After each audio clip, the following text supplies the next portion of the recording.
సరే, దేవుని యొక్క వాక్యం మీరందరూ మరి ఇప్పుడు వర్షాకాలం వచ్చింది, మరి వరి నాట్లు వేస్తారు, లేదా మిరపనారు వేస్తూ ఉంటారు, అనేకమైన పంటలు పండిస్తూ ఉంటారు. పంటలు పండించుకోవాలి, పండిస్తేనే మనం తింటాం.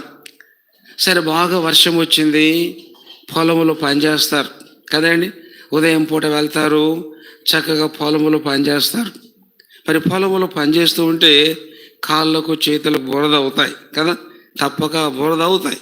అది పనిచేస్తే ఖచ్చితంగా కాళ్ళకు చేతులకు బురద అవుతాయి. సరే, మధ్యాహ్నం 1 గంట వరకు పనిచేశారు. సరే, ఇంట్లో మీ యొక్క భార్య అన్నం, పప్పు, పచ్చడి, పెరుగు రెడీ చేసి పెట్టుంటుంది.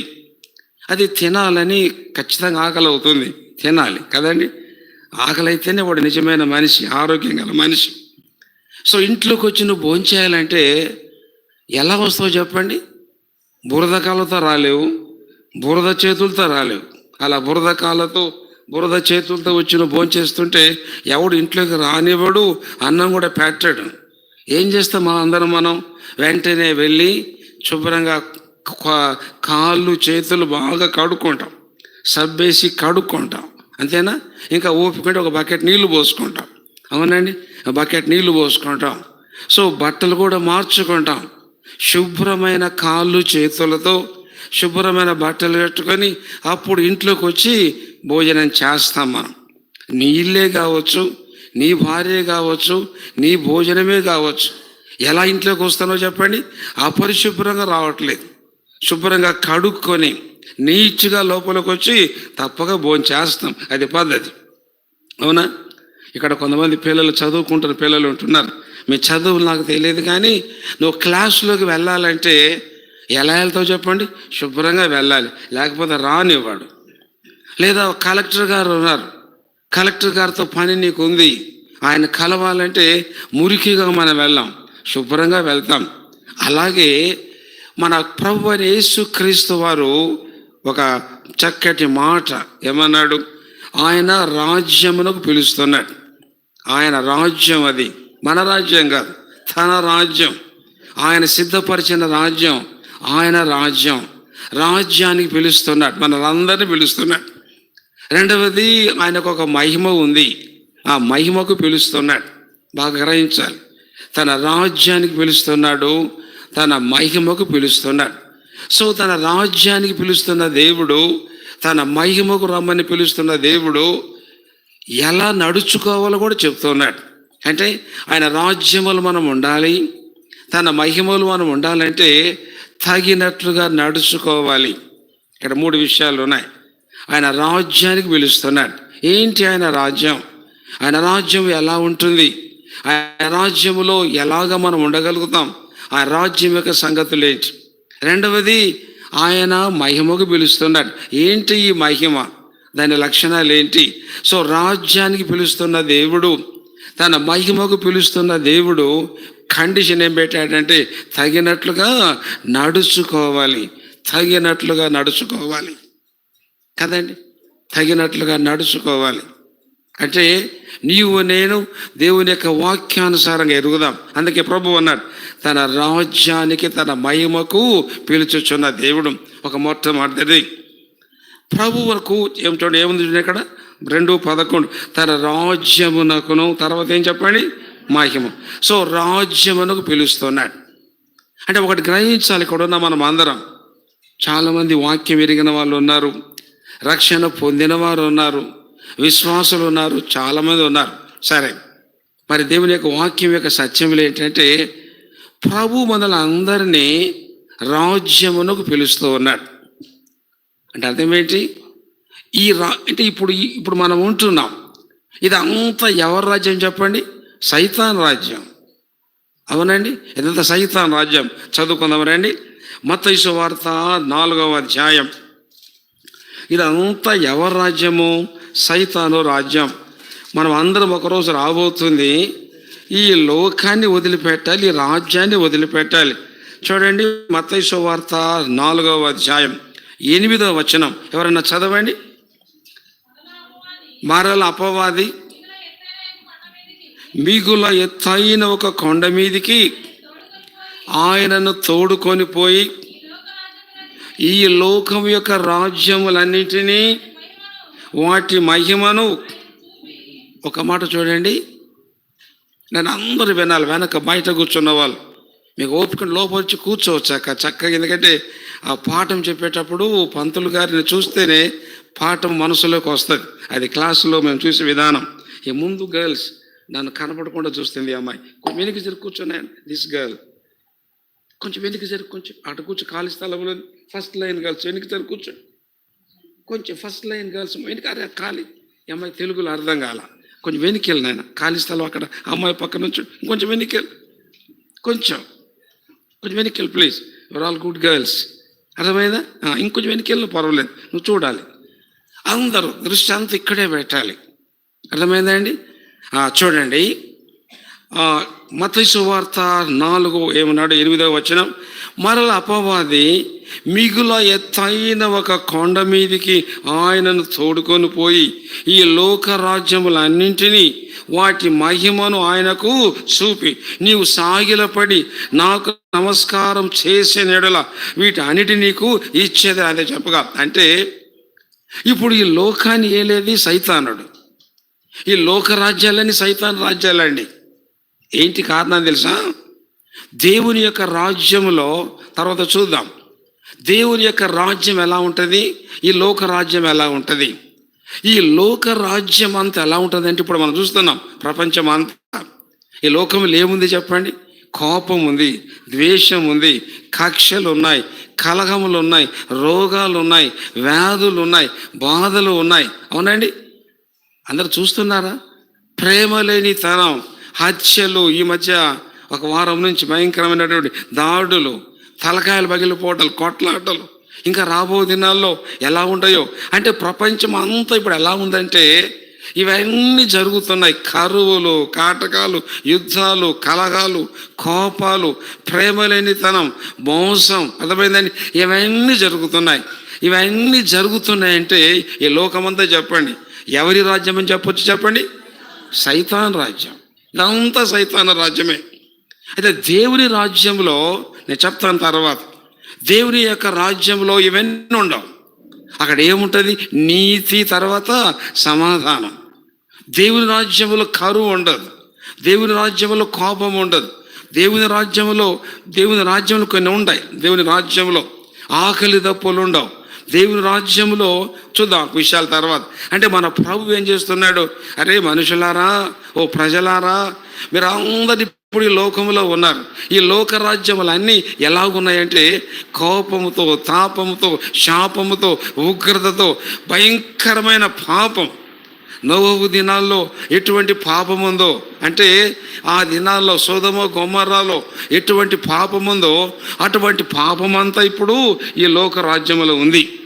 అందువల్ల ప్రభు అంటున్నాడు, ఈ లోకములో ఉన్న మనలందరినీ పిలుస్తున్నాడు.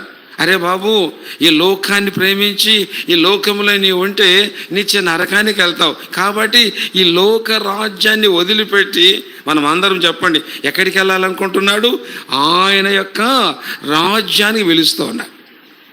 అందుకనే తన రాజ్యమునకు, అంటే ప్రభువునకు మన అందరి కోసం, అంటే ప్రభు దగ్గర మన అందరి కోసం చెప్పండి అమ్మ ఏమి సిద్ధపరిచాడు? రాజ్యం సిద్ధపరిచాడు. తన రాజ్యము. ఒక మాట చూడండి దయచేసి, దేవుని యొక్క రాజ్యాన్ని గురించి ఒక చిన్న మాట చదువుకుందామనండి. దేవుని యొక్క రాజ్యం ఎలాంటిదంటే ఒక మాట చదువుకుందాం దయచేసి రండి. మత్తయి సువార్త 5వ అధ్యాయం. మత్తయి సువార్త 5వ అధ్యాయం. దేవుని యొక్క రాజ్యం ఏంటి? కొన్ని మాటలు చదువుకొని ఆయన రాజ్యం యొక్క లక్షణాలు ఏంటి, మనం ముందుకు ఎలా వెళ్ళాలో కొంచెం చదువుకుందాం. మత్తయి సువార్త 5వ అధ్యాయము 16వ వచనం ఎవరైనా చదవండి. మనుషులు మీ సత్క్రియలను చూచి పరలోకమందున్న మీ తండ్రిని ఆగుదాం. పరలోకమందు ఎవరున్నారు చెప్పండి అమ్మా? ఎవరున్నారు పరలోకమందు? పరలోకముల తండ్రి ఉన్నాడు. అంటే తండ్రి అయినటువంటి దేవుడు, కుమారుడైన యేసుక్రీస్తు వారు, పరిశుద్ధాత్మ దేవుడు, త్రియేక దేవుడు అంటాం, ట్రయూన్ గాడ్. సో మన చదివిన లేఖనాన్ని బట్టి పరలోకమందున్న మీ తండ్రి, దేవుని యొక్క రాజ్యమే పరలోక రాజ్యం కదండి. పరలోక రాజ్యమే దేవుని రాజ్యం. సో మొట్టమొదటిగా పరలోక రాజ్యంలో లేదా దేవుని యొక్క రాజ్యంలో ప్రభు నిన్ను నన్ను పిలుస్తున్న రాజ్యంలో చెప్పండి ఎవరుంటున్నారు? యేసు ప్రభు యొక్క అంటే తండ్రి ఉన్నాడు, అంటే యేసుక్రీస్తు ఉన్నాడు అన్నాడు. పరలోకమందున్న మీ తండ్రి అంటే పరలోకమందు చెప్పండి అమ్మా ఎవరుంటున్నారు? తండ్రి అనే దేవుడు ఉన్నాడు. ఒక చిన్న మాట, పరలోకములు అంటే నిన్ను నన్ను దేవుడు పిలుస్తున్న రాజ్యంలో మొట్టమొదటిగా ఎవరున్నారు చెప్పండి? తండ్రి అయినటువంటి దేవుడు ఉన్నాడు. అంటే మనం వెళ్ళబోయే రాజ్యంలో ఎవరుంటున్నారు? సృష్టికర్త అయిన దేవుడు, సమస్తాన్ని పరిపాలించి పోషించే పరలోకం యొక్క తండ్రి ఉన్నాడు.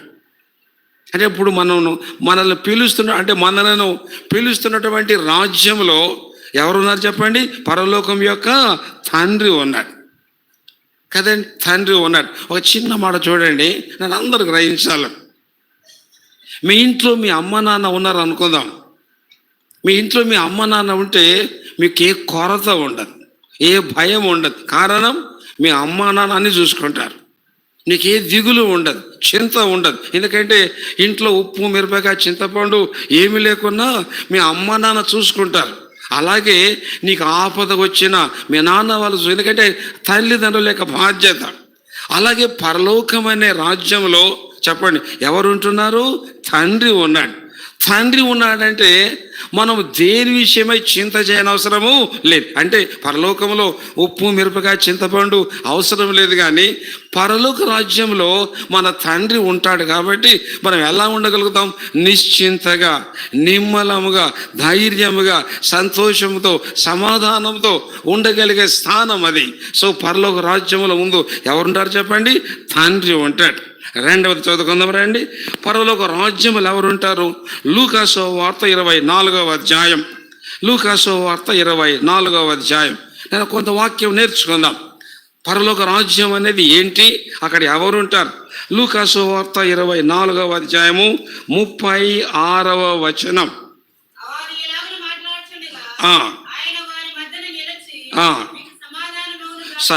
మత్తయి సువార్త 24వ అధ్యాయం, మత్తయి సువార్త 24:36.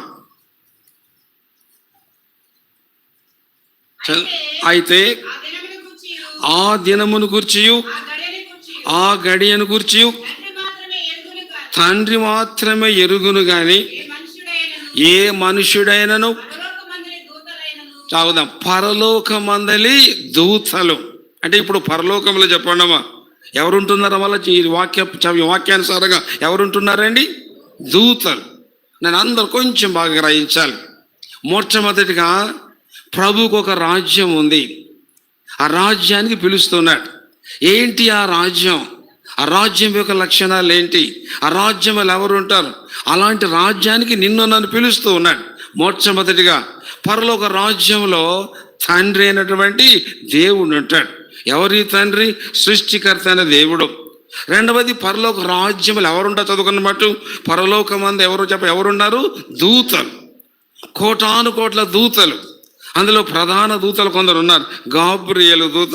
రెండవది చెప్పండి మరి గాబ్రియేలు, తర్వాత ఏంటమ్మా? మిఖాయేలు. అలాగే కెరూబులు, శరాబులు, ఈ యొక్క దూతల సమూహాలంతా ఉన్నాయి. అంటే ఆయన పిలుస్తున్నటువంటి రాజ్యం ఎంత శ్రేష్టమైనది, ఎంత గొప్ప రాజ్యం అంటే ఎన్నిక లేని నిన్ను నన్ను ఆ రాజ్యానికి పిలుస్తున్నాడు. ఆ రాజ్యం ఎవరున్నారు? తండ్రి అయిన దేవుడు.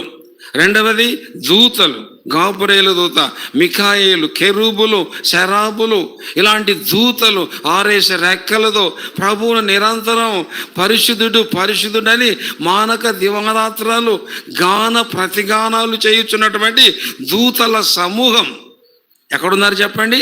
పరలోక రాజ్యములు ఉన్నారు. అంటే ఒక దృష్టి, మనము మంచి వారిమి, చస్తే మట్టిలో పడేస్తారు, మట్టిలో కలిసిపోయే వారిమి. అలాంటి మనలను తండ్రి ఉన్నటువంటి రాజ్యానికి, కోటాను కోట్ల దేవుని దూతలు, లెక్కింప శక్యము కానటువంటి దేవుని యొక్క దూతలు ఉండే ఆ రాజ్యానికి మనల్ని పిలుస్తున్నాడు. అంటే ఆ స్థలంలోనికి వెళ్ళటానికి మనం ఏమాత్రం అర్హులము కాము. అది ఎరగాలి యాక్చువల్లీ. అప్పుడు అంటే దీని అర్థం ఏంటంటే మనల్ని ప్రభు ఎటువంటి స్థలానికి పిలుస్తున్నాడో మన యొక్క ఒక భాగ్యం అనుకొని అలాంటి స్థలానికి తగినట్లుగా మనం వెళ్ళడానికి సిద్ధపడాలి. చదువుకుందాం రండి. తర్వాత పరలోక రాజ్యంలో తర్వాత చూడండి, లూకా సువార్త 23వ అధ్యాయం. ఎవరుంటారు ఈ పరలోక రాజ్యంలో? లూకా సువార్త 23వ అధ్యాయం 43వ వచనం. అందుకైన వానితో, నేడు నీవు నాతో కూడా పరదైసులో ఉందువని. ఒక శిలువ మీద దొంగతో ప్రభు చెప్పిన మాట ఏంటంటే, ఆ శిలువ మీద దొంగ అన్నాడు, అయ్యా యేసు ప్రభువా, కొన్ని నిమిషాల్లో నేను చచ్చిపోతాను, ఇంకా నువ్వు బ్రతికి ఉన్నావు. తన ఆశ ఏంటంటే, యేసు నీవు నీ రాజ్యములోనికి వస్తావు, నన్ను నీవు జ్ఞాపకము చేసుకోమన్నాడు. అంటే ఏంటి? ఈయనకు ఒక రాజ్యం ఉంది, ఆ రాజ్యము శాశ్వతమైన రాజ్యం. ఆ రాజ్యములో నేను కూడా ఉండాలని ఆశ కలిగిన వాడై ప్రభువును ప్రార్థన చేస్తున్నాడు. సెలవు మీద దొంగ చనిపోక ముందు ప్రభు ఏమన్నాడు అతనితో? నేడు నీవు నాతో కూడా పరదైసులో ఉందువు. అంటే ఈ యొక్క వ్యక్తి కొన్ని క్షణాల్లో ప్రాణం పోతుంది, కానీ ప్రాణం పోక ముందే చెప్పండి వాడికి ఎక్కడ స్థలం ప్రభు సిద్ధపరిచినాడు? పరలోక రాజ్యం. అంటే పరలోక రాజ్యములు ఇప్పుడు ముగ్గురు ఉన్నారు. మొదటి చెప్పండి, తండ్రి అయిన దేవుడు. రెండవది చెప్పండి అమ్మా, కోటాను కోట దేవుని దూతలు. మూడవది యేసు ప్రభునందు విశ్వాసం ఉంచి రక్షణ పొందినవారు. శిలువ మీద దొంగ రక్షించబడ్డాడు, విశ్వాసం ఉంచాడు, మారు మనసు పొందాడు. అలాంటి ప్రభువునందు విశ్వాసం ఉంచి చనిపోయిన దేవుని యొక్క భక్తులందరూ చెప్పండి ఏ స్థలంలో ఉంటారు? చెప్పండి, ఎక్కడుంటారండి? పరలోక రాజ్యంలో ఉంటారు. అర్థమవుతుందా? దేవుడు పిలుస్తున్నట్టు రాజ్యం యొక్క గొప్పతనం ఏంటంటే, తండ్రి అయినటువంటి దేవుడు ఉంటాడు. రెండవది ఎవరు చెప్పండి? దేవుని యొక్క దూతలు ఉంటారు. మూడవది ఎవరు చెప్పండి? దేవుని విశ్వాసం ఉంచి చనిపోయినటువంటి విశ్వాసులు అందరూ ఉంటారు. ఇప్పుడు దీన్ని బట్టి నువ్వు జ్ఞాపకం చేసుకోవాలి. నీవు ఒకవేళ ప్రభువునందు విశ్వాసం ఉంచితే అర్థమైందా? నీవు కూడా మరణించినాక, అంటే మరణించకుండా నీ ఆత్మ వెళ్ళిపోతుంది. మరి అలాంటి బిడ్డలు ఎక్కడున్నారు చెప్పండి? పరలోక రాజ్యంలో ఉంటారు. ఇప్పుడు లాజరు ఉన్నాడు, ధనవంతుడు ఉన్నాడు. లాజరు ప్రభువుని విశ్వాసం ఉంచిన వ్యక్తి. కురుపులు వచ్చి కుక్కలు వచ్చి నాకుతున్నాయి దేహాన్ని, రొట్టె ముక్కలు కూడా తింటూ జీవిస్తున్నాడు. లాజరు చనిపోయిన వెంటనే చెప్పండి అమ్మా, లాజరు ఎక్కడికి కొనిపోబడ్డాడు? పరలోకానికి. దేవుని యొక్క దూతల చేత అబ్రాహాము యొక్క రొమ్మున ఆనుకోవడం తీసుకెళ్ళబడ్డాడు. అంటే లాజరు ఏ విధంగా పరలోకంలో ఉన్నాడో, ఎవరైతే రక్షించబడిన వారుగా ఉంటారో అలాంటి వారు అందరూ కూడా తండ్రితో పాటు, అలాగే కోటాను కోట లెక్కింపజాలని దేవుని యొక్క దూతల సమూహంతో పాటు రక్షణ పొందిన బిడ్డలు అందరూ కూడా చెప్పండి ఎక్కడుంటారు? దేవుని యొక్క రాజ్యములో ఉంటారు. ఇప్పుడు కొంచెం ఆలోచించుకోవాలి. ఆ స్థలములో ఎవరున్నారో నీకు అర్థమైపోయింది. నీవు రక్షించబడితే ఆ స్థలములో ఉంటావు, నీవు రక్షించబడకపోతే నిత్య నరకములో ఉంటావు. ఆ రాజ్యం వేరు. ధనవంతుడు అగ్నిగుండములో కాలిపోతూ ఉన్నాడు. అలాగా రక్షించబడకపోతే అగ్నిగుండములో కాలిపోతావని దేవుని యొక్క వాక్యం చెబుతుంది.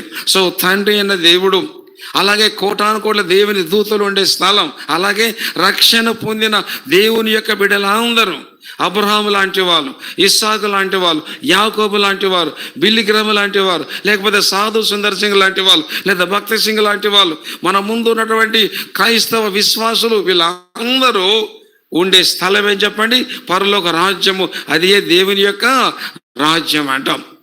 చదువుకుందరండి మరొక చిన్న మాట దేవుని యొక్క మాటలు బట్టి. కీర్తనల గ్రంథం 20వ అధ్యాయం 20వ దావీదు కీర్తన 6వ వచనం. 20వ దావీదు కీర్తన 6వ వచనం. యెహోవా తన చదువునైనా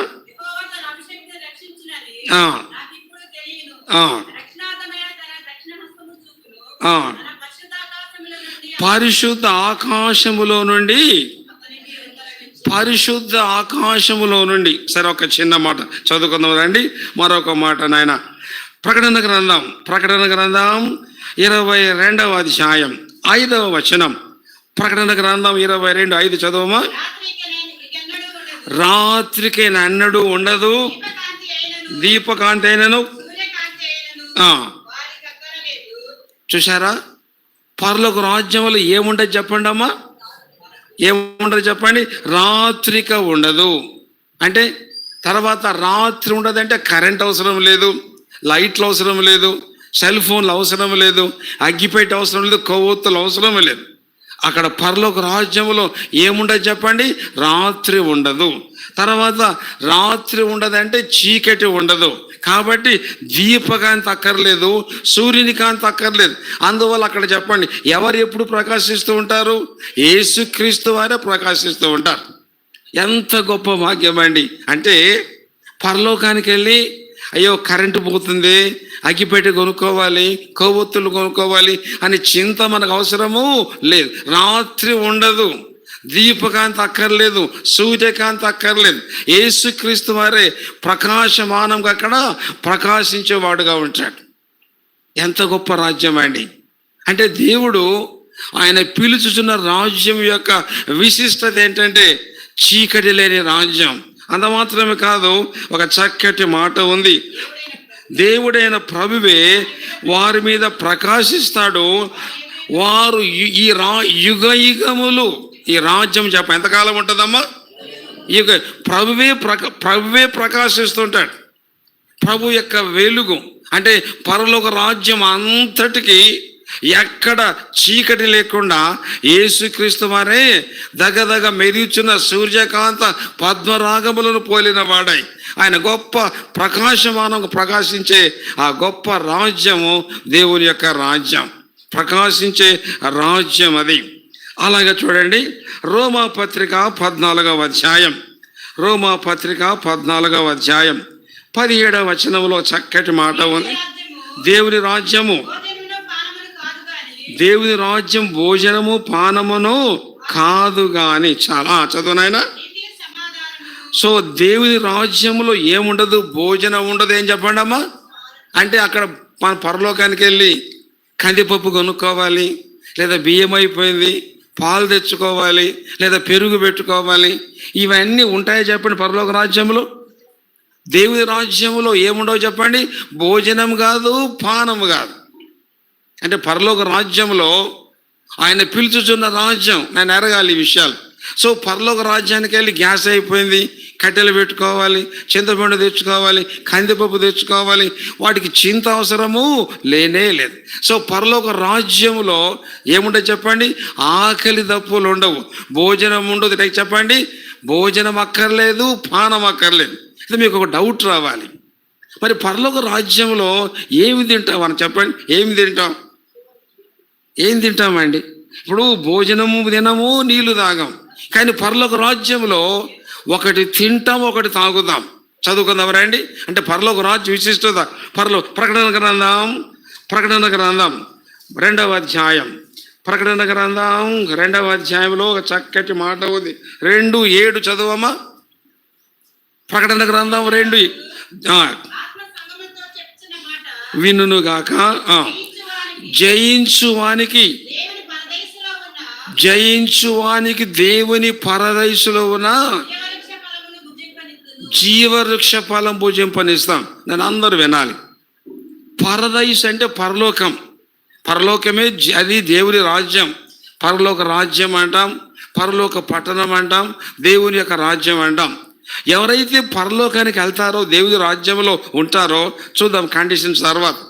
అన్నాడు, దేవుని యొక్క పరదైసులో ఉన్నటువంటి జీవవృక్ష ఫలమును భుజిస్తాం. సో ఈ యొక్క జీవవృక్ష ఫలం చెప్పండి ఎక్కడుంది? చెప్పండి అమ్మా, ఎక్కడుందండి? పరలోక రాజ్యంలో ఉంది. సో మనం పరలోకం చూసాం. పరలోక రాజ్యంలో వరన్నం, కందిపప్పు, మినపబడలు ఏమి ఉండవండి బాబు. చాలామందికి ఇక్కడ చాలా ఇష్టంగా తింటూ ఉంటారు కదండి. అప్పుడప్పుడు నేను చూస్తుంటాను, కొంతమంది సమాధిలో అప్పుడప్పుడు మా కొంచెం స్నేహితులు, బంధువులు, ఎవరైనా అన్యులు వాళ్ళ సమాధికి వెళ్తా ఉంటే సమాధిలో వాడికి ఇష్టమైనటువంటి లడ్డులు లేకపోతే ఇష్టమైనటువంటి పలహారం పెట్టి సమాధి చేస్తూ ఉంటారు అమాయకులు పాపం. నేను చాలాసార్లు చూశాను. కొంతమంది వరే వీడికి ఇష్టమైనది అని చెప్పి ఇష్టమైనది తెచ్చేస్తారు సమాధిలో. అమాయకులు, వాడు మట్టి అయిపోతాడు, వేసిన లడ్డు, కారం ఇదంతా కూడా మిక్స్ అంతా మట్టి అయిపోద్ది. సో మనం పరలోకానికి వెళ్ళి ఏం తింటాం చెప్పండి? దేవుని యొక్క పరదైసులో ఉన్న జీవవృక్ష ఫలం. ఎందుకు తినాలి జీవవృక్ష ఫలం అంటే, జీవవృక్ష ఫలము తినిన వాడు నిరంతరము జీవిస్తాడు. జీవవృక్షం ఫలము తినిన వాడికి మరణం ఉండదు. మనం పరలోకానికి వెళ్ళి యుగయుగములు జీవించాలి. ఆ రాజ్యము యుగయుగములు ఉంటుంది. ప్రభువు సదాకాలం, అంటే రాజ్యము నిరంతరం, అంటే రాజ్యం అంతము లేని రాజ్యం. మన ప్రభువు నిరంతరము పరిపాలన చేస్తూ ఉంటాడు. ఆయన నమ్మిన బిడ్డలమైన మనము కూడా ప్రభువుతో సదాకాలం జీవించాలి. ఆ రాజ్యము నిరంతరం ఉంటుంది. యేసుక్రీస్తు వారు యుగయుగములు జీవిస్తాడు. ఆయన నమ్మిన మనం అందరం, అంటే ఎవరైతే విశ్వాసం ఉంచి విశ్వాసమును కాపాడుకొని తగినట్టుగా జీవిస్తారో అలాంటి వారు పరలోకానికి వెళ్ళి ప్రభుతో కూడా నీవు నేను యుగయుగములు జీవించాలి అని అన్నాడు. నేను జీవించుచున్నాను కనుక మీరును జీవించదురు. సో మనము కూడా సదాకాలం జీవించాలంటే అన్నాడు జీవవృక్ష ఫలం తినాలి. చదువుకుందాం రండి. ఆదికాండం 3వ అధ్యాయం. ఆదికాండం 3వ అధ్యాయం చదవండి. 22వ వచనం. అప్పుడు దేవుడైన యెహోవా ఇదిగో మంచి చెడ్డలను ఎరుగునట్లు ఆదాము మనలో ఒకని వంటి వాడాయను. కాబట్టి అతడు ఒకవేళ తన చెయ్యి చాపి జీవవృక్ష ఫలమును కూడా తీసుకొని తిని నిరంతరము జీవించునే ఆగుదామమ్మ.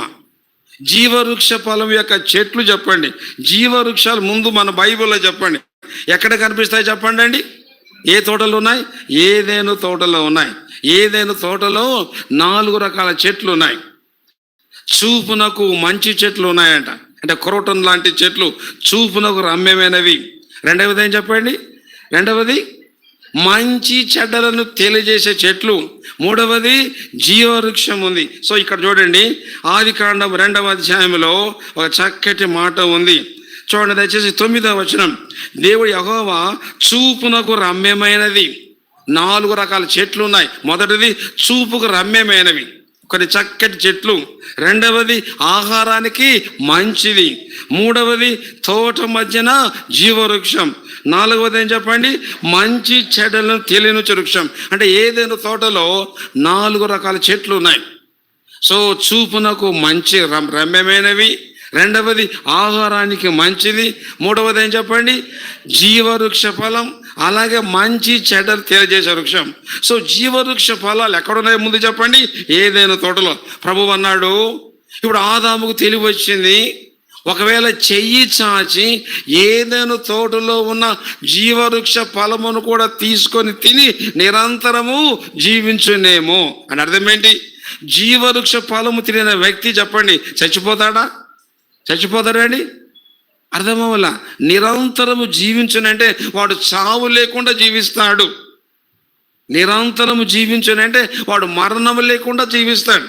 అంటే ఆదాము ఒకవేళ అప్పుడు తెలివి వచ్చింది, పాపము ఉన్నాడు, ఆజ్ఞ అతిక్రమించాడు, అప్పుడు చెయ్యి చాచి జీవవృక్ష ఫలం తింటే చావు లేకుండా జీవించి పాపిగా ఉండేవాడేమో.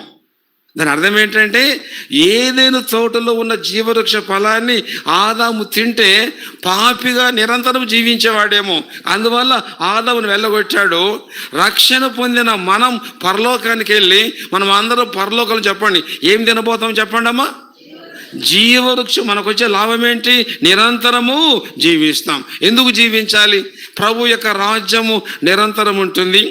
అర్థమైందా? నీవు నేను ప్రభుతో పాటు నిరంతరం జీవించాలంటే మనం పరలోక రాజ్యంలో చెప్పండి తినబోయే ఫలం ఏం చెప్పండి?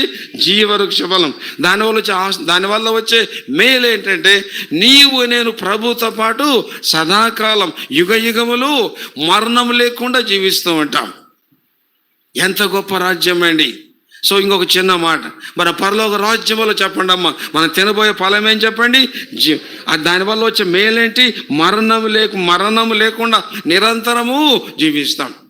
మరి భోంచేసాక అందరం కూడా తాగాలి కదా మరి, అంతే కదా? ఇప్పుడు అన్నం తిన్నాక నీళ్లు తాగుతాం. మరి పరలోక రాజ్యంలో మనం అందరం జీవవృక్ష ఫలం తినిన తర్వాత నీళ్లు తాగాలి. ఇప్పుడు చెప్పండి, పరలోక రాజ్యంలో మనం అందరం తాగబోయే నీళ్ళేం చెప్పండి? ఏ నీళ్లు తాగుతాం? జీవజల నదుల యొక్క నీళ్లు తాగుతాం. చదువుకుందామనండి దయచేసి. ప్రకటన గ్రంథములోనే 21వ అధ్యాయం, 21వ అధ్యాయం చదవండి, 6వ వచనం. ఇట్లా నేను సమాప్తమైనవి నేనే అల్ఫాయు ఓమేగయు, అనగా ఆది అంతమున ఉన్నాను. చూడండి, దప్పిగను వానికి జీవజలముల బుగ్గలోని జలమును నేను ఉచితముగా త్రాగనిత్తును, అనుమతిస్తాను, అనుగ్రహించును. అంటే మనం పరలోకానికి వెళ్ళి చెప్పండి అమ్మా, త్రాగబోయే నీళ్ళ పేరేంటి? ఏ నీళ్ళండి? జీవజలముల నీళ్ళు. ఈ నీళ్ళ పేరేంటి? మనం తినబోయే ఫలం పేరేంటి? జీవవృక్ష ఫలం. అది తింటే చావు లేకుండా యుగయుగములు జీవిస్తాం. రెండవది మనం తాగబోయే నీళ్ళేంటి చెప్పండి? జీవజల నదుల నీళ్ళు అన్నాడు సమరయ స్త్రీతో. అమ్మా, ఈ బావిల నీళ్లు తాగితే నువ్వు మరలా దప్పికొంటావు. అయితే నేనిచ్చు నీళ్లు తాగబాడు ఎప్పుడునూ దప్పికొనడు. అవి వాని కడుపులో ఊరడి నీటి బుగ్గగా ఉంటాయి. మళ్ళీ ఒక్కసారి జీవవృక్ష ఫలమును తింటే నీకు మరలా ఆకలి కాదు, జీవితకాలం యుగయుగములు జీవిస్తూ ఉంటాం. రెండవది, జీవజలముల యొక్క నది యొక్క ఒక చుక్క తాగితే మరలా నీకెప్పుడు దాహము కాదు. పరలోక రాజ్యం ఇలాంటిది. సో పరలోక రాజ్యంలో తండ్రి అయినటువంటి దేవుడు ఉన్నాడు. కోటాను కోట్ల దేవుని యొక్క దూతలు ఉండే స్థలం. అంత మాత్రమే కాదు, రక్షణ పొందిన దేవుని బిడ్డలు అబ్రహాము, ఇస్సాకు, యాకోబు, నోబగు, అలాగే భక్సింగ్ గారు, వీళ్ళందరూ ఉండే స్థలం. అంత మాత్రమే కాదు, యుగయుగములు ఉండే స్థలం, రాత్రి లేని స్థలం, చీకటి లేని స్థలం. అంత మాత్రమే కాదు, కన్నీరు లేని స్థలం, మరణము లేని స్థలం. పరలోకానికి వెళితే చావులు, అంత్యక్రియలు, సమాధులు ఏమి ఉండవు. ఇవన్నీ బైబిల్లో ఉన్నాయి. అటువంటి రాజ్యానికి ప్రభువంట నిన్ను నన్ను పిలుస్తూ ఉన్నాడు. నేను చాలా చెప్పాలని ఆశతో ఉంది, గమనించండి. ఇటువంటి రాజ్యానికి ప్రభు మనల్ని అందరినీ పిలుస్తున్నాడు. అయితే సహోదరి, సహోదరుడా, ఆ రాజ్యములు ఉండాలని నీకు ఆశ ఉందా? ఆ రాజ్యములు ఉండాలని నీకు ఆశ ఉంటే ఖచ్చితంగా నీవు ఆ రాజ్యానికి వెళ్ళడానికి ప్రయత్నం చేస్తావు. ఒకరోజు రాబోతుంది, ఈ లోకం యొక్క రాజ్యములన్నీ చదువుకున్నారండి. ప్రకటన గ్రంథం 11వ అధ్యాయం 15వ వచనం చదువమ్మా.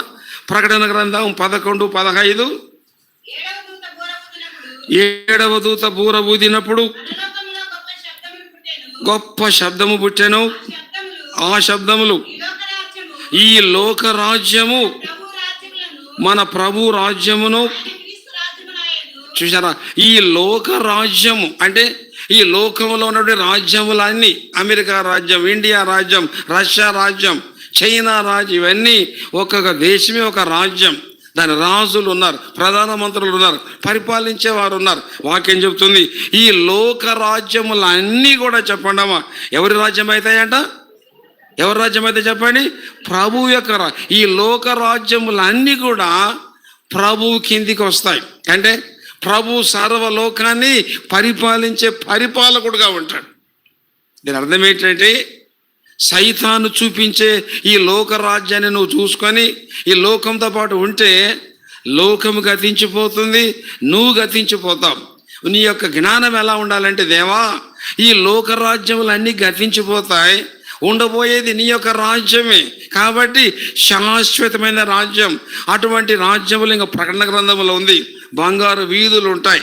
సో అలాంటి రాజ్యానికి నన్ను పిలుస్తున్నావు. అలాంటి రాజ్యానికి పిలువబడటానికి నీవు నేను ఏమాత్రం యోగ్యులము కానే కాం. ఆయన ఈ రాజ్యాన్ని నీ కోసం నా కోసం సిద్ధపరిచినాడు. లోకము పుట్టింపక మునిపే నీ కోసం నా కోసం సిద్ధపరిచిన రాజ్యం ఉంది. మత్తయి సువార్త 25వ అధ్యాయంలో చదవనవసరం. సిద్ధపరిచిన రాజ్యం. సరే చదువునా మాట. మత్తయి సువార్త 25వ అధ్యాయంలో సిద్ధపరిచిన రాజ్యము. మత్తయి సువార్త 25వ అధ్యాయంలో చూడండి, చక్కటి మాట ఉంది. నాయన చదవండి 34వ వచనం. అప్పుడు రాజు ఉన్నవారిని చూచి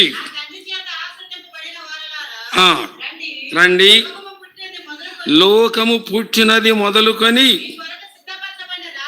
చూశారా, లోకము పుట్టినది మొదలుకొని మీ కొరకు సిద్ధపరచిన రాజ్యం. చాలు. అంటే ఎంత ప్రేమ గల దేవుడు అంటే ఆయన నీ కోసం నా కోసం స్థలమును సిద్ధపరిచినాడు. యోహాను సువార్త 14వ అధ్యాయంలో నా తండ్రి ఇంటి అనేకమైన నివాసం, నేను మీకు స్థలము సిద్ధపరచ వెళుచున్నాను, నేను మీకు స్థలము సిద్ధపరచినడులా నేనుండు స్థలములో మీరును ఉండులాగన నేను మరలా వచ్చి కొనిపోతాను అన్నాడు. ఇది ఆయన రాజ్యం యొక్క విషయం. ఇంకొక మాట చదువుకుందాం రండి. ప్రకటన 21:4వ అధ్యాయం. ప్రకటన గ్రంథం 21:4. ఆయన వారి కన్నుల ప్రతి బాష్ప బిందువును తుడిచివేయను, మరణము ఇక ఉండదు, దుఃఖమైనను ఏడుపైనను వేదన ఇక ఉండదు.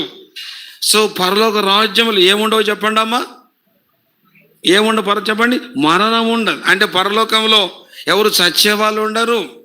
ఇక్కడ చచ్చిపోతున్న రోజు పేపర్ చూస్తే ఎన్నో మరణాలు. ఒక్కసారి పరలోకానికి వెళ్తే చెప్పండి అమ్మా, మరణాలు ఉంటాయా? బైబిల్ ఉందండి. మరణం అంటే పరలోకంలో ప్రవేశిస్తే అందులో ప్రవేశించిన వారు ఎన్నడూ చచ్చిపోరు. పరలోక రాజ్యంలో భూస్థాపనలు అంతరిక్యాలు ఉంటాయా? ఉండవు. ఇక్కడేమి రాబడింది? మరణము ఇక ఉండదు, అంటే చావులు ఉండవు. అవునా? మనం ఎలా ఉంటాం? నిరంతరము ప్రభుతో పాటు జీవిస్తూ యుగ యుగములు రాజ్యమేల వారంగా ఉంటాం. మరణం ఉండదు, దుఃఖం ఉండదు, ఏడుపు ఉండదు, వేదన ఉండదు, కన్నీరు ఉండదు. ఇటువంటి రాజ్యానికి ప్రభు నిన్ను నన్ను పిలుచుచున్నవాడుగా ఉన్నాడు. సరే సహోదరి, మళ్ళా మొదటి చదువుకుందారండి. 1 దశలోనిక పత్రిక 2వ అధ్యాయం 11వ వచనం. తన రాజ్యమునకు పిలుచుచున్న దేవుడు. నాకు అర్థమైన కొన్ని మాటలు. ఇప్పుడు ఆ రాజ్యం ఎలాంటిది? బంగారు వీధులు ఉండే రాజ్యం, యుగ యుగములు ఉండే రాజ్యం, తండ్రి అయినటువంటి దేవుడు ఉండే రాజ్యం, దూతలు ఉండే రాజ్యం, దేవుని యొక్క బిడ్డలు ఉండే రాజ్యం, కరువు లేని రాజ్యం, ఆకలి దప్పు లేని రాజ్యం, జీవవృక్ష ఫలములు తినే రాజ్యం, జీవజల నదులు నీళ్లు తాగి నిరంతరము జీవించే రాజ్యం. ఇది ప్రభు నీ కోసం నా కోసం సిద్ధపరిచిన వాడుగా ఉండి ఆ రాజ్యానికి పిలుస్తూ ఉన్నాడు. ఒక చిన్న మాట చెప్పాలి. ఈ ఊర్లో నీకు అప్పికట్లలో లేదా చుట్టుపక్కల ఊర్లు ఉన్నాయి, పొన్నూరు, నిటుపురులు లేదా గోవాడ, చాలామంది బ్రదర్స్ ఇక్కడ ఉన్నారు. మీకు ఒక సొంత ఇల్లు లేకపోవచ్చు, ఏమి దిగులు పనులు అక్కర్లా. మనందరికీ పరలోక రాజ్యములు చెప్పడము ప్రభు ఏం సిద్ధపరిచినాడు? రాజ్యం సిద్ధపరిచినాడు. ఎలాంటిదే రాజ్యం? కరువు లేని రాజ్యం, కన్నీరు లేని రాజ్యం, మరణము లేని రాజ్యం. నిజంగా మనం ఎంతో ధన్యులం. ఏంటంటే మన మీద ప్రభు శ్రద్ధ కలిగిన వాడై, చింత కలిగిన వాడై, ప్రేమ కలిగిన వాడై ఆయన ఉండు స్థలంలో మనము ఉండాలని మన కోసం ఇటువంటి గొప్ప పరలోక రాజ్యాన్ని సిద్ధపరిచిన వాడుగా ఉన్నాడు. ఇది నువ్వు ఎరిగినట్లయితే ఈ లోకాన్ని ప్రేమించవు, లోకములో జీవిస్తున్న ప్రభు సిద్ధపరిచిన రాజ్యములో ఉండటానికి నువ్వు ఎప్పుడు సిద్ధంగా ఉంటావు కదా. చాలామంది నేను విద్యార్థులను చూస్తూ ఉంటాను. ఇక్కడ some girls are I do not know what they are studying. చాలామంది చదవాలని ఆశ ఉంటుంది, కానీ పాపం కష్టపడి చదివితే సాధ్యం కాకపోతూ ఉంటాయి. నేను ఆ మధ్యలో ఒక తెలిసిన వాళ్ళ పిల్లలందరూ చక్కగా చదువుకొని మంచి ఉన్నతమైన స్థితిలో ఉంటున్నారు. అయితే మరి కొందరు పిల్లలు ఏం చేస్తారంటే చదువు నిర్లక్ష్యం పెట్టి లోకంతో స్నేహం చేసి చదువు అంతా పాడు చేసుకొని ఎంతో కష్టపడేవారుగా ఉంటారు. అలా కాకుండా దేవుని యొక్క రాజ్యాన్ని వినినటువంటి ఇక్కడున్న మనం అందరం ఈ లోకాన్ని ప్రేమించకుండా ఆయన సిద్ధపరిచిన రాజ్యములో ప్రవేశించడానికి నీ తీర్మానం ఉంటే ప్రభు తప్పకుండా ఆ రాజ్యానికి చేర్చేవాడుగా ఉంటాడు. సో మొదటిది, తన రాజ్యమునకు నిన్ను నన్ను పిలుచుచున్న దేవుడు. ఒక మాట, ఇటువంటి రాజ్యములో మరి ఎవరు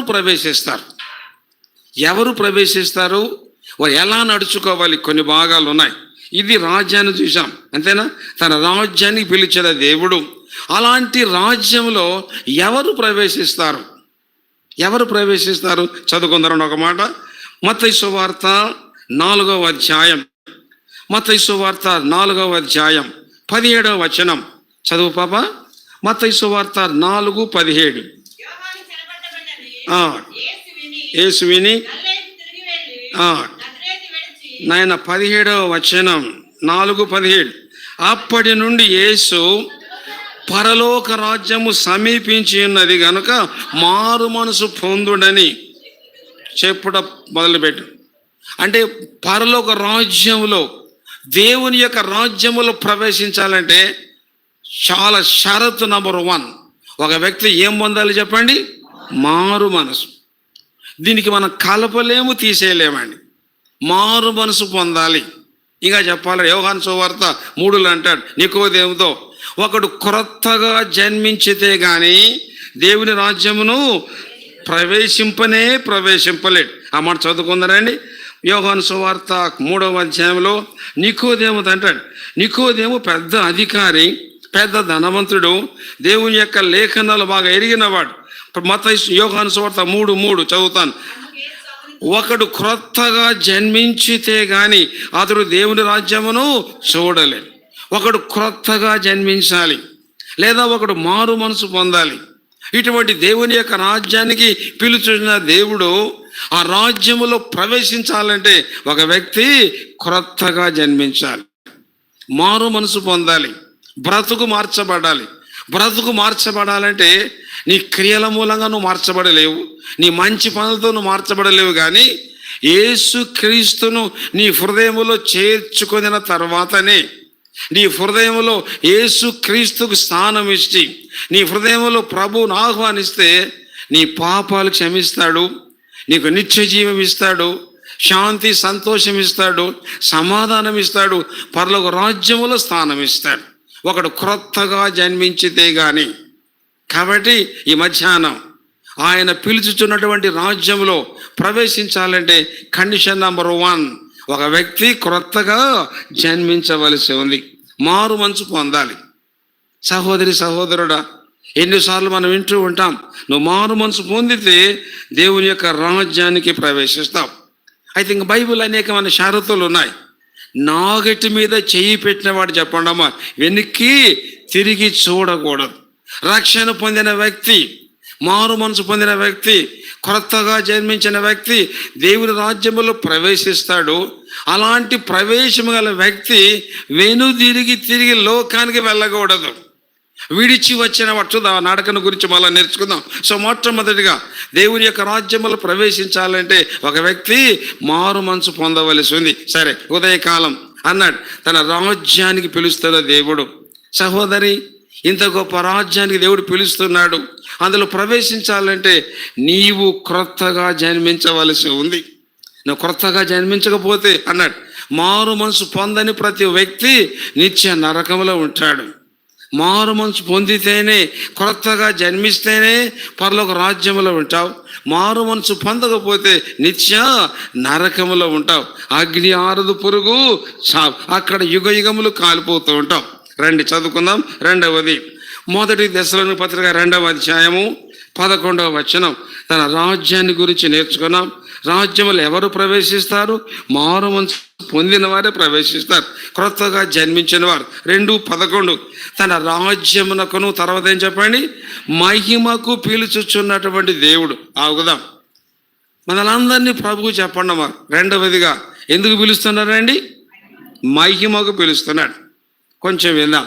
అంటే మన ప్రభువునకు ముందు ఏముంది చెప్పండి? రాజ్యం ఉంది. ఒక మాట చెప్పాలంటే ఆయన రాజుగా పుట్టాడు. పిలాతు అన్నాడు, యూదులకు నీవు రాజువా? ప్రభువు అన్నాడు, నీవు అన్నట్టే నేను రాజునే. జ్ఞానులు అన్నారు, యూదులకు రాజుగా పుట్టినవాడు ఎక్కడ? అయితే ఆ ప్రభువు అన్నాడు, అరే బాబు, నా రాజ్యము ఈ లోక సంబంధమైంది కాదు. ఆయన రాజుగా పుట్టాడు, ఆయనకు ఒక రాజ్యం ఉంది, ఆ రాజ్యాన్ని సిద్ధపరిచినాడు. ఆ రాజ్యంలో నిన్ను నన్ను ఉండాలని పిలుస్తూ ఉన్నాడు. క్రొత్తగా జన్మించిన వారు మాత్రమే ఆ రాజ్యానికి వెళ్తారు. సైతాను కూడా రాజ్యం ఉంది. ఈ లోకమంతా సైతాను యొక్క రాజ్యమే. నువ్వు సైతాన్ని ప్రేమిస్తే, సైతాను రాజ్యంలో ఉంటే నిత్య నరకములు కాలిపోతావు. అయితే జ్ఞాపకం చేసుకో, ఒకరోజు ఈ లోక రాజ్యములన్నీ కూడా ప్రభు యొక్క రాజ్యముగా మారిపోతాయి. ప్రతి వాని మోకాలు యేసు నామమున ఏం చెప్పండి, వంగి నమస్కారం చేయబోతాయి. ప్రతి వాని మోకాలు. అది జరగక ముందే నువ్వు బ్రతికి ఉన్నప్పుడే యేసు ప్రభునందు విశ్వాసం ఉంచితే రాజ్యంలోకి వెళ్తాం. రెండవది, తన మహిమకు పిలుచుచున్న దేవుడు. అర్థమవుతుందా? సో మన ప్రభువును ఒక రెండు ఉన్నాయి. మొదటిదేం చెప్పండి, లేఖనాన్ని బట్టి రాజ్యం ఉంది, రాజ్యానికి పిలుస్తున్నాడు. అందులో ఎవరు ప్రవేశిస్తారు? క్రొత్తగా జన్మించిన వారు. రెండవది, మన ప్రభువునకు ఏముంది చెప్పండి, మహిమ ఉంది. ఏంటి? మహిమకు కూడా పిలుస్తున్నాడు. అరే నా రాజ్యానికి రమ్మని పిలుస్తున్నాడు. రెండవది, తన మహిమకు పిలుస్తున్నాడు. ఏంటి ఆశ్చర్యం! ఏంటి మహిమకు పిలుస్తున్న దేవుడు? రండి చదువుకుందాం. యేసు ప్రభు ఒక చక్కటి పేరుంది, చదువుకుందాం రండి. యాకోబు పత్రిక 2:1. యాకోబు పత్రిక 2:1. నా సహోదరులారా, మహిమా స్వరూపియగు మన ప్రభువైన యేసుక్రీస్తు. యేసుక్రీస్తు పేరేం చెప్పండి? ఇక్కడ చదివిన వాక్యాన్ని బట్టి మహిమా స్వరూపి అంటే యేసుక్రీస్తుకు ఒక మహిమ ఉన్నది కదండి. ఇంకొక మాట చదువుకున్నాం. కీర్తనల గ్రంథంలో 24వ కీర్తనలో మన ప్రభువుకు ఒక చక్కటి పేర్లు పెట్టబడ్డాయి. కీర్తనలు 24వ దావీదు కీర్తన చూడండి, దయచేసి చదువుతాను. 8వ వచనం, మహిమగల ఈ రాజు ఎవడు? అలాగే ఈయన యేసుక్రీస్తు వారే. 7వ వచనం, గుమ్మములారా మీ తలలు పైకెత్తుకొనడి, మహిమగల రాజు ప్రవేశించినట్లు పురాతనమైన తలుపులారా మిమ్మును లేవనెత్తుకొనడి. 8వ వచనం, మహిమగల ఈ రాజెవడు? బల శౌర్యములు గల యెహోవాయే, యుద్ధ శూరుడైన యెహోవాయే. అంటే ఇప్పుడు చదివిన లేఖనాన్ని బట్టి చెప్పండమ్మా, యేసుక్రీస్తు ఎలాంటి వాడు చెప్పండి? మహిమగల రాజు. మన ప్రభు ఎలాంటి వాడు చెప్పండి? మహిమగల రాజు అంటే ఏంటమ్మా?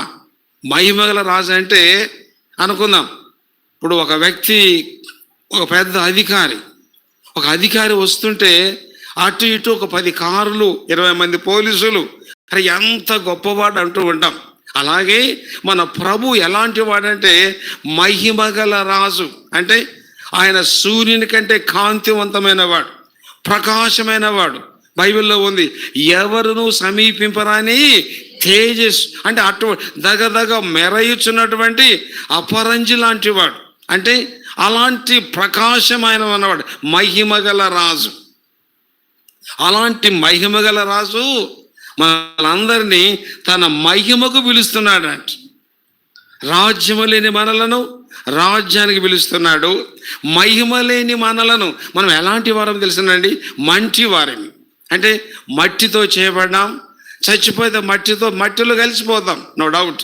ఎంత గొప్ప వ్యక్తి అయినా నువ్వు చావాల్సిందే, మట్టిలో కలిసిపోవలసిందే. సో మట్టితో చేయబడి మట్టిలో మట్టిగా కలిసిపోయే మనలను మహిమగల రాజు తన మహిమకు పిలుస్తున్నాడు. అర్థమవుతుందా? ముందు రాజ్యానికి పిలుస్తున్నాడు, రాజ్యంలో తనతో ఉండాలని ఆశిస్తున్నాడు.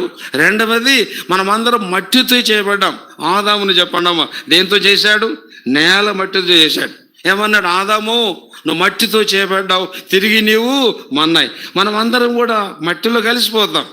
సో మట్టితో చేయబడ్డా, మట్టితో వెళ్ళిపోతాం. మట్టి మానవులమైన మనలను తన మహిమకు పిలుస్తున్నాడు. ఎందుకు కారణం? ఆయన ఎలాంటి వాడు? మహిమగల రాజు. ఆయనకు మహిమ ఉంది కాబట్టి తన మహిమకు నిన్ను నన్ను పిలుస్తున్నాడు. ఎలా? చదువుకుందామనండి. ఫిలిప్పీ పత్రిక 3వ అధ్యాయం. తగినట్లుగా నడుచుకోవటానికి ముందు తన రాజ్యం ఏంటి, తన మహిమ ఏంటి? ఫిలిప్పీ పత్రిక 3వ అధ్యాయం 21. సమస్తమును తనకు లోబరుచుకొన జాలిన శక్తిని బట్టి ఆయన మన యొక్క దీన శరీరమును తన మహిమగల శరీరమునకు సమరూపము గలదానిగా మార్చుకోండి. ఆయన మన దీన శరీరమును, బాగా విందాం, మన ప్రభు పేరేంటమ్మా? మహిమగల రాజు. మహిమగల రాజు నిన్ను నన్ను తన మహిమకు పిలుస్తున్నాడు. కొంచెం నేర్చుకుందాం. ఏంటి తన మహిమ? ఇవి నేర్చుకుంటే రాజ్యానికి మనం వెళ్ళాలంటే తగినట్లుగా నడుచుకోవాలి. రెండవది, తన మహిమ ఎలాంటిదో, ఎందుకు పిలుస్తున్నాడో ఎరిగిన వారమైతే తగినట్లుగా నడుచుకోవాలని తిరిగి మన వాక్యం నేర్చుకుంటాం. తన మహిమకు పిలుస్తున్నాడు. ఆయన మహిమ గల రాజు. ఇక్కడ అన్నాడు ఫిలిప్పీ 3:21, సమస్తమును తనకు లోబడి శక్తిని బట్టి ఆయన మన దీన శరీరమును తన మహిమ గల శరీరానికి సమానముగా మార్చును. ఇప్పుడు చెప్పండి అమ్మా, మన శరీరం పేరేంటండి? దీన శరీరం. ప్రభు యొక్క శరీరం పేరేంటండి? ప్రభు శరీరం మహిమగల శరీరం. ఆయన మహిమగల రాజు. ఆయన శరీరం ఏం చెప్పండి? మహిమగల శరీరం. వింటున్నారా? మహిమగల రాజు. రెండవది, ఆయన మహిమగల, చక్కటి ఉంది, మహిమగల శరీరం. మహిమగల శరీరం అంటే ఏంటి? మహిమగల శరీరం, మహిమగల శరీరానికి కోపం ఉండదు, ఆకలి ఉండదు, దాహం ఉండదు. మన శరీరానికి ఉన్నటువంటి ఈ లక్షణాలన్నీ దానికి ఉండదు. మహిమగల శరీరం ఎలాంటిదంటే నీళ్ళ మీద నడిచే శరీరం, గాలిలో నడిచే శరీరం, యుగయుగములు జీవించే శరీరం. మహిమగల శరీరానికి వ్యాధులు, బాధలు, కోపాలు ఏముండవు. అది దేవుడు ఆయనకి ఇచ్చిన శరీరం. ఆయన మహిమగల శరీరం. నీళ్ళ మీద నడిచినాడు, అది అర్థం. ఆయన మరి అలాంటి మహిమగల శరీరం ఏమన్నాడంటే మన దీన శరీరమును. మన శరీరం పేరేంటమ్మా? మన దీన శరీరాన్ని చెప్పండి ఎలా మారుస్తానన్నాడు? తన మహిమగల శరీరానికి సమానం. ఏంటి మన దీన శరీరం అంటే? చాలామంది చెప్పే ఉంటారు మీకు ఈ విషయం. మనిషి యొక్క శరీరం పేరు దీన శరీరం. దీన శరీరం అంటే నువ్వు చక్కటి అందగాడివి, 6 అడుగులు ఎత్తున్నావు, 2 లక్షల రూపాయల జీతం, చక్కటి బంగ్లా ఉంది, ఆస్తిపాస్తులు ఉన్నాయి, భార్య పిల్లలు ఉన్నారు, ఇంకా ఉద్యోగం చేస్తూ ఉన్నావు. అనుకోకుండా నువ్వు చచ్చిపోయావు అనుకుందాం. Heart attack చచ్చిపోయినావు.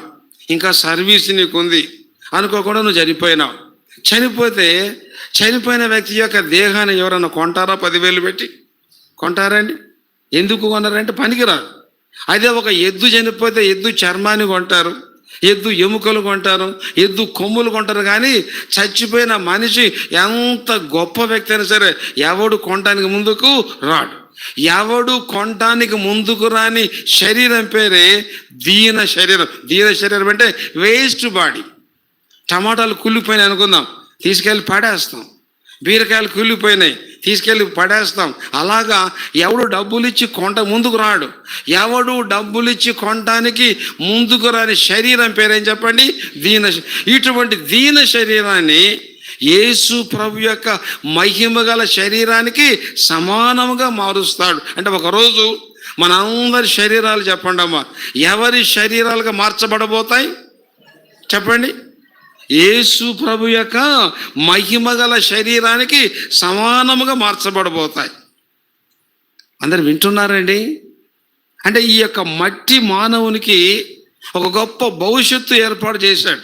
ఒక రాజ్యము లేని మనకు రాజ్యం లేదు, పదవి లేదు, ఏదీ లేదు.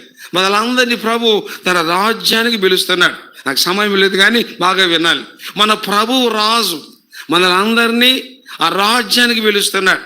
అలాగే మన ప్రభువు రాజు, మనమందరం రాజు కుమారులుగా ఉంటాం, రాజు కుమార్తెలుగా ఉండబోతాం.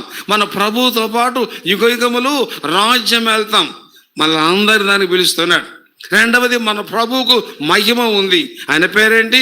మహిమా స్వరూపి. మహిమా స్వరూపి యొక్క దేవుడు ఆ మహిమకు మనల్ని అందరినీ పిలుస్తున్నాడు. ఏమన్నాడు? అరే బాబు, నాకు మహిమ ఉంది, నా మహిమను మీరు చూడాలి, నా మహిమలో మీరు ఉండాలి. చదువుకుందామరండి. యోహాను సువార్త 17వ అధ్యాయంలో ప్రభు యొక్క గొప్ప, ఇక్కడ ఒక పెద్ద ప్రార్థన చేశాడు. యేసు ప్రభు వారు మరణించక ముందు ఆయన ఆశ ఏంటంటే తన మహిమను చూడాలని. చూడండి దయచేసి 22వ వచనం.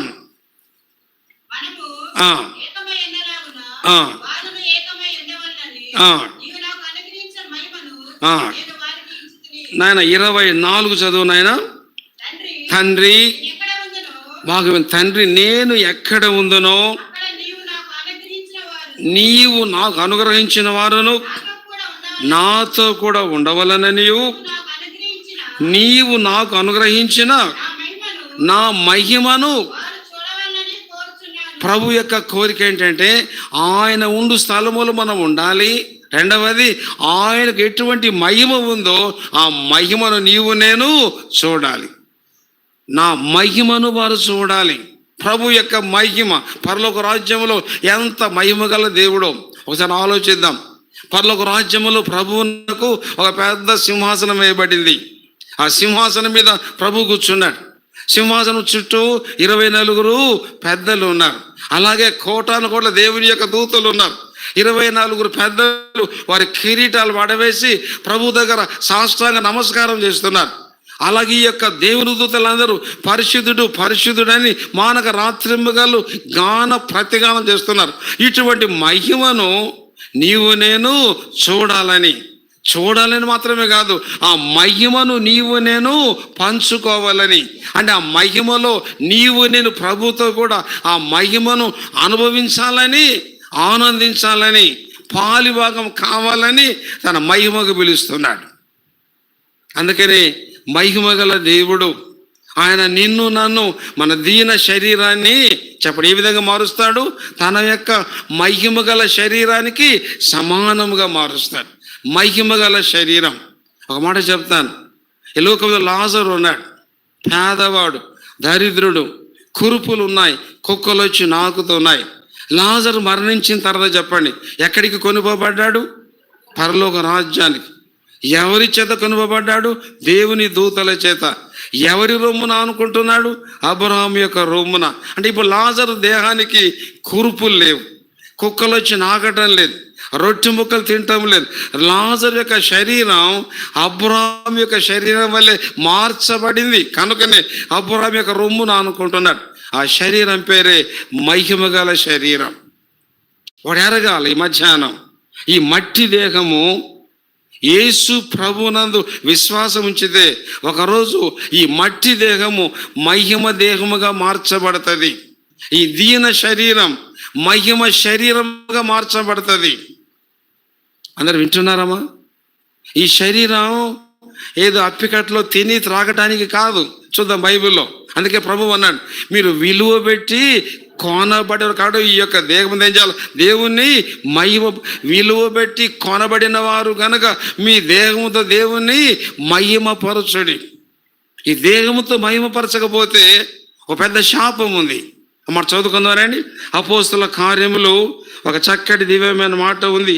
ఈ దేహముతో మహిమపరచబడకపోతే పెద్ద ప్రమాదం ఉంది. చూడండి, అపోస్తుల కార్యములు 12వ అధ్యాయం 23వ వచనం. అతడు చూడండి నేను చదువుతాను.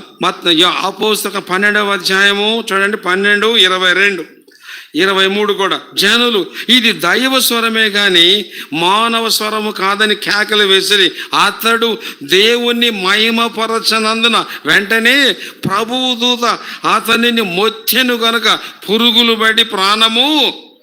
అర్థమైందా? అరే దేవుణ్ణి నీవు నేను మహిమపరచాలి అక్కడ అన్నాడు. అతడు దేవుణ్ణి మహిమ. ఇది హేరోదు రాజు. అంటే ఆ దినాల్లో హేరోదు రాజు అని బిరుదు. ఒక రాజు ఉన్నాడు, పై వచనాల్లో హేరోదు రాజు. ఇక్కడ చక్కటి మాట్లాడి 21వ వచనం. దినమందు హేరోదు రాజవస్త్రములు ధరించుకొని, ఆ రాజు పేరేంటి? హేరోదు రాజు.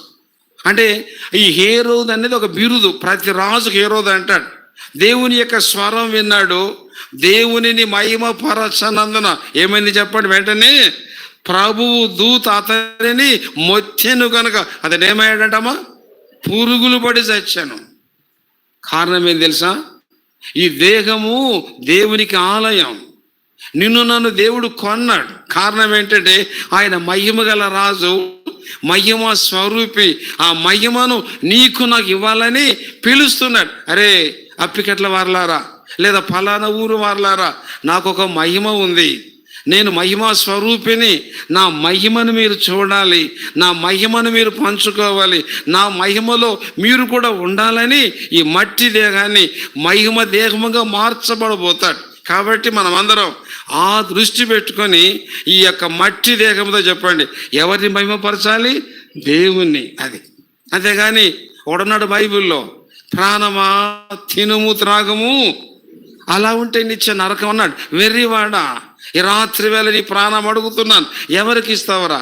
చాలా మంది బుద్ధిహీనులు ఏంటంటే ఈ శరీరం ఈ లోకం కోసం, ఈ శరీరం పాపం కోసం, ఈ శరీరం తినటానికి తిరగటానికి నువ్వు అనుకొని అల్పకాల భోగాల కోసం, సౌఖ్యాల కోసం ఈ దేహంతో దేవుని మహిమపరచకుండా నువ్వు జీవిస్తే ఒకరోజు రాబోతుంది, అకస్మాత్తుగా వస్తుంది కదండి.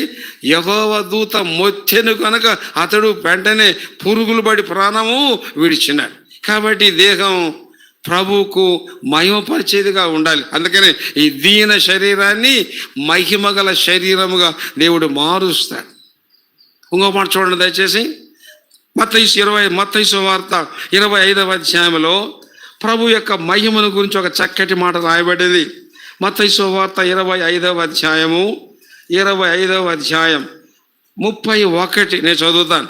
31 తన మహిమతో మనుష్య కుమారుడును ఆయనతో కూడా సమస్త దూతలను వచ్చినప్పుడు ఆయన తన మహిమగల సింహాసనం మీద ఆసీనుడయ్యుండును.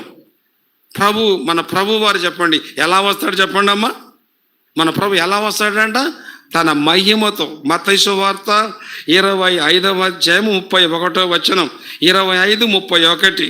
తన మహిమతో మనుష్య కుమారుడును సమస్త ఆయనతో కూడా సమస్త వచ్చినప్పుడు, అంటే మన ప్రభు ఈ లోకానికి ఎలా వస్తాడు చెప్పండి?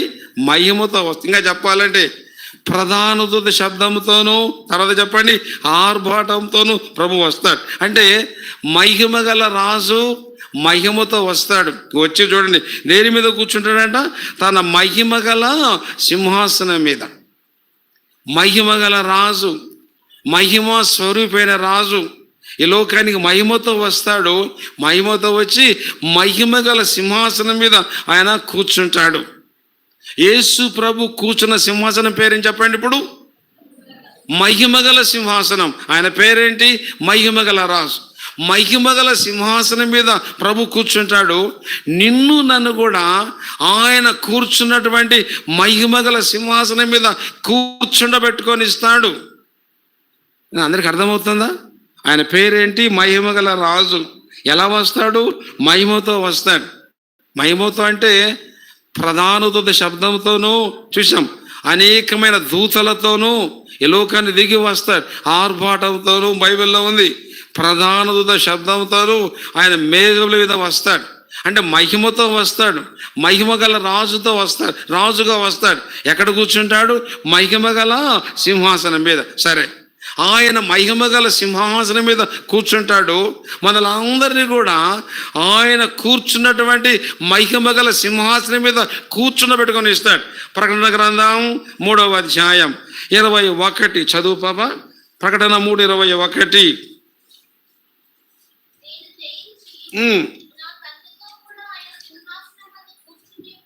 కూర్చుండి ఉన్న ప్రకారం జయించు వాణిని నాతో కూడా నా సింహం కూర్చుని. చూడండి, నేను జయించిన తండ్రితో కూడా ఆయన సింహం కూర్చున్న ప్రకారం జయించు వాణిని నాతో కూడా నా సింహాసనం నందు కూర్చుండనిచ్చేదాను. సో మనల్ని అందరినీ పరలోకంలో ప్రభు చెప్పండి అమ్మా దేని మీద కూర్చోబెట్టుకుంటాడంట? ఏంటి ఆ సింహాసనం పేరేంటి? ప్రభు కూర్చున్న మహిమగల సింహాసనం. అంటే మహిమగల రాజు మహిమతో వస్తాడు. మహిమగల సింహాసనం మీద ఆయన కూర్చున్న ప్రకారం మనలను కూడా, అంటే మనలంటే విశ్వాసం ఉంచి జయించిన వారు, లోకములోనికి తిరిగి వెళ్ళని వారు, మారు మనసు పొంది తిరిగి లోకానికి వెళ్ళని వారు, జయించువానని నిన్ను నన్ను, అంటే ఎవరైతే విశ్వాసం ఉంచి జయ జీవితం జీవిస్తూ ఉంటారో అలాంటి వారందరినీ ఆయన కూర్చున్నటువంటి మహిమగల సింహాసనం మీద నిన్ను నన్ను దేవుడు కూర్చునబెట్టుకొని ఇస్తాడు. బాగా విన్నారా? రాజ్యానికి పిలుస్తున్నాడు. రెండవది మహిమకు పిలుస్తున్నాడు. మహిమగల రాజు, మహిమ స్వరూపుడు, మహిమతో వస్తాడు. మహిమగల కూర్చుంటాడు. మహిమగల సింహాసనం మీద కూర్చుంటాడు. అలాగే ఈ మన యొక్క మట్టి దేహాన్ని మహిమగల దేహముగా చెప్పండి మారుస్తాడు. ఎంత గొప్ప దేవుడు అండి! మట్టి మానవుని మహిమగల దేహంతో ఆయన మారుస్తాడు. నువ్వు ఎరగాలి. అందుకే ఈ దేహానికి గొప్ప విలువ ఉంది, ఒక గొప్ప భవిష్యత్తు ఉంది. అలాగే 1 పేతురు పత్రిక ఒక మాట చదువుకున్నాం. 1 పేతురు పత్రిక 5వ అధ్యాయం మొదటి పేతురు 5వ అధ్యాయము 4వ వచనం. ప్రధాన కాపరి ప్రత్యక్షమైనప్పుడు వాడబారని మహిమ కిరీటం. అంతేనా? వాడబారని మహిమ కిరీటం. మన అందరికీ ప్రభు చెప్పండి, ఇవ్వబోయే కిరీటం పేరేంటండి? మహిమ కిరీటం. అంటే బైబిల్లో చాలా కిరీటాలు ఉన్నాయి. ఒక కిరీటం ఏంటి? మహిమ కిరీటం. అంటే మహిమ గల దేవుడు, మహిమ స్వరూపి గల దేవుడు మహిమతో వస్తాడు. మహిమతో వస్తాడు. కూర్చున్న సింహాసనం పేరేంటి? మహిమ గల సింహాసనం. మన దీన శరీరాన్ని మహిమ గల శరీరంగా మారుస్తాడు. మనలందరినీ మహిమ కిరీటంతో అలంకరింపజేసి ఘనపరిచేవాడుగా ఉంటాడు. అందువల్లనే ప్రభువు అన్నాడు, నా ప్రియమైన వారలారా, ఇలాంటి మహిమ మన అందరికీ ప్రభు సిద్ధపరిచినాడు. ఆ మహిమను చూడాలని, మహిమలో ఉండాలని, మహిమను అనుభవించాలని ప్రభు తన మహిమకు పిలుస్తున్నాడు. ఈ మధ్యాహ్నం రాజ్యానికి పిలుస్తున్నాడు. అలాగే నిన్ను నన్ను మహిమకు పిలుస్తున్నాడు. నువ్వు ఎరిగావా సహోదరి? అంటే ప్రభు ఎంత గొప్పవాడంటే ఎన్నిక లేని మనలను తన రాజ్యానికి పిలుస్తున్నాడు. ఆ రాజ్యములో ఉండాలని పిలుస్తున్నాడు. ఆ ఉండాలని ఆశ నీకుంటే దాని నడవాల తగినట్లుగా. రెండవది, ప్రభువుకు గొప్ప చూసా మహిమ ఎలాంటిదో. మహిమ గల రాజు మహిమతో వస్తాడు. మహిమ గల సింహాసనం మీద ఆసీనుడై ఉంటాడు. మన మట్టి దేహాన్ని మహిమ గల దేహంగా మారుస్తాడు. అలాగే మన అందరి తలల మీద, అంటే జయించు వారిని, రక్షణ పొంది ప్రభు కోసం నిలబడిన వాడికి వాడబారని మహిమ కిరీటం పెట్టి ప్రభుతో యుగయుగములు రాజ్యమేలు భాగ్యం మనకి ఇస్తాడు. సహోదరి సహోదరుడా, ఈ రహస్యం ఎరిగావా? రాజ్యానికి పిలుస్తున్నాడు. రెండవది మహిమకు పిలుస్తున్నాడు. ఇప్పుడు రండి, మొదటి దశలోనిక పత్రిక 2వ అధ్యాయం 2:11 అందరం చదువుకుందామండి. 2:11 అందరం చదువుకుందాం. 2:11 తన రాజ్యమునకును తన మహిమకును మిమ్మును పీల్చుచున్న దేవునికి మీరు తగినట్టుగా ఆగుదాం. ఇది అర్థమైతే నేను ముందుకెళ్తాను. మనలందరినీ ప్రభు చెప్పండి అమ్మ, దేనికి పిలుస్తున్నాడండి? రాజ్యానికి పిలుస్తున్నాడు. ఒక మాట, రాజ్యానికి పిలుస్తున్నాడు. ఆ రాజ్యంలో ఉండాలని నీకు ఆశ ఉంటే ఎలా నడుచుకోవాలో తెలుసుకోవాలి. రెండవది, ఆయనకు ఒక మహిమ ఉంది, మహిమ గల దేవుడు. అసలు ప్రభు యొక్క మహిమ ఎలాంటిదంటే అసలు చూడటానికి కూడా యోగ్యులము కాం. రూపాంతర కొండ ఉంది బైబిల్లో. యేసు ప్రభు రూపాంతర కొండ మీదకి ఎక్కి అక్కడ రూపాంతర కొండ మీద ప్రకాశిస్తూ ఉన్నాడు. ఎంత గొప్ప ప్రకాశం అంటే ఆయన ముఖము సూర్యుని కంటే గొప్ప వెలుగుతో ప్రకాశిస్తుంది. ఆయన బట్టలు తెల్లగా ఉన్నాయి. అంటే ఆయన మహిమ అంత గొప్ప మహిమ. అలాంటి మహిమ నీకు నాకు ఇవ్వాలని పిలుస్తున్నాడు. తన రాజ్యానికి పిలుస్తున్నాడు. రెండవది తన యొక్క మహిమకు పిలుస్తున్నాడు. సహోదరి, నీ యొక్క ఆశ ఎలా ఉండాలంటే, ప్రభువా ఈ రాజ్యములో నేను ఉండాలి. రెండవది, నీ మహిమను చూడాలి, నీ మహిమలో పాలివాడనగా ఉండాలి, నీ మహిమను నేను ఆనందించాలి. మహిమగల రాజు చెంత మహిమగల లోకంలో సదాకాలం నీవు నేను ప్రభు పిలుస్తున్నాడు. అలాగా నీవు నేను అక్కడ ఉండాలని ఆశ కలిగి ఉంటే మూడవ షరతు ఏంటంటే తగినట్లుగా నీవు నేను నడుచుకోవాలి. ఎలా నడుచుకోవాలో మనం చూద్దాం. ఇది అర్థమైంది నేను ముందు. సో ఆగుదాం 2 నిమిషాలు. బ్రదర్స్ ఒక పాట పాడతారు, ఒక 5 నిమిషాలు బ్రేక్ ఇస్తాం. రాజ్యానికి పిలుస్తున్నాడు. రెండవది ఏం చెప్పండి? మహిమకు. రాజ్యములో ఉండాలని నీకు ఆశ ఉంటే, మన ఆశ ఎలా ఉండాలంటే, ప్రభువా నా కోసం రాజ్యం సిద్ధపరిచావు, అందులో నేను ఉండాలని కోరుకుంటున్నావు. చూడండి, మన దేవుడు ఎంత గొప్పవాడంటే రాజులకు రాజు, ప్రభువులకు ప్రభు. రాజుగారు రాజులతో స్నేహం చేయాలి, అంతేనా? రాజుగా రాజులతో స్నేహం చేయాలి. మనమందరం ఎలాంటి వారబడి ఎన్నిక లేని వారిని, నీచులం, దౌర్భాగ్యులం, దిక్కులేని వారమి. చెప్పాలంటే బైబిల్లో ఉన్న లక్షణాలన్నీ మనకున్నాయి. శత్రువులం, విరోధులం, ఉగ్రతకు పాత్రులం, ఆయన వైపు చూడటానికి యోగ్యులం కాం. అలాంటి అయోగ్యులమైన మనలను ప్రేమించాడు, ప్రాణం పెట్టాడు. ఆ రాజ్యానికి ఆయన పిలుస్తూ ఉన్నాడు. రెండవది, గొప్ప మహిమగల రాజు. చూసాం, మహిమగల రాజు, ఎవరు సమీపింపరాని తేజస్సు గల ఈ రాజు మన మట్టి వారిమండి బాబు, ఎన్నిక లేని వారు, పనికి మాలిన వారిమి. అలాంటి మనలను తన మహిమకు పిలుస్తున్నాడు, మహిమను ఇవ్వాలని కోరుకుంటున్నాడు. ఒక కీర్తనలో ఉంది, మహిమ ప్రభా కిరీటములను నీకు నాకు ధరింపజేశాడు. మహిమ ప్రభావములను ధరింపజేశాడు. అసలు ఆయన సృష్టిని చూస్తే మానవుని జ్ఞాపకం వాడు ఏ పాటి వాడు. ఎన్నిక లేని మనలను ప్రభు జ్ఞాపకం చేసుకొని ఆ మహిమని ఇవ్వాలని కోరుకుంటున్నాడు. అలా ఆశ నీకుంటే దానికి నీవు నేను తగినట్టుగా నడుచుకోవాలని వాక్యం దాని ముందు గమనిస్తాం. తమ్ముడు ప్రార్థన చేస్తాడు, చిన్న మాట